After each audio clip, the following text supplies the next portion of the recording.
Est-ce possible de se déplacer facilement en véhicule électrique dans l'Est du Québec?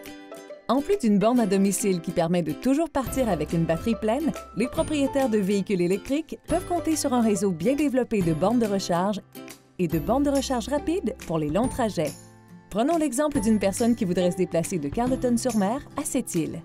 Pour ce long trajet, il faut ajouter environ 25 minutes de recharge et un arrêt, un délai qui pourrait facilement passer inaperçu durant le dîner. Imaginons Élise qui quitte la Gaspésie pour aller visiter Joanie sur la Côte-Nord. Premier arrêt, Matane. Élise profite du dîner pour recharger son véhicule électrique.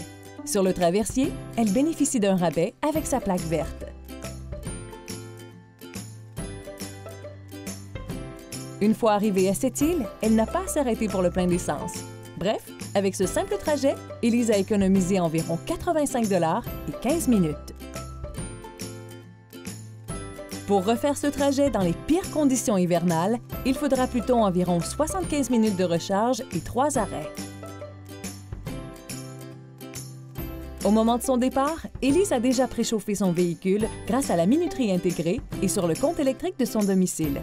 L'autonomie du véhicule électrique se trouve donc non affectée par le chauffage et aucun survoltage n'est requis pour son démarrage.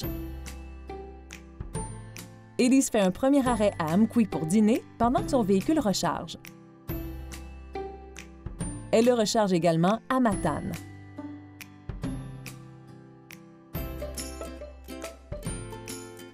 Élise fait un dernier arrêt à Port-Cartier. Une fois arrivée à Sept-Îles, elle n'a pas à s'arrêter pour le plein d'essence. Bref, il aura fallu seulement 20 minutes de plus à Élise pour faire ce trajet dans les pires conditions hivernales et elle a économisé environ 85 $.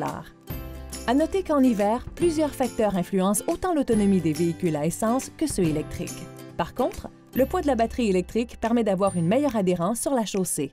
De plus, les véhicules électriques sont équipés de volants et sièges chauffants qui permettent de chauffer instantanément le véhicule sans affecter l'autonomie de la batterie. Finalement, la plaque métallique protégeant le dessous de la batterie sous le véhicule lui permet de plus facilement glisser par-dessus les lames de neige sans endommager le véhicule. Ainsi donc, que ce soit pour vos courts ou vos longs trajets, été comme hiver, il est possible de se déplacer facilement en véhicule électrique dans l'Est du Québec. Il s'agit même d'une option à prioriser par rapport aux véhicules à essence pour ses gains en termes d'émissions de gaz à effet de serre.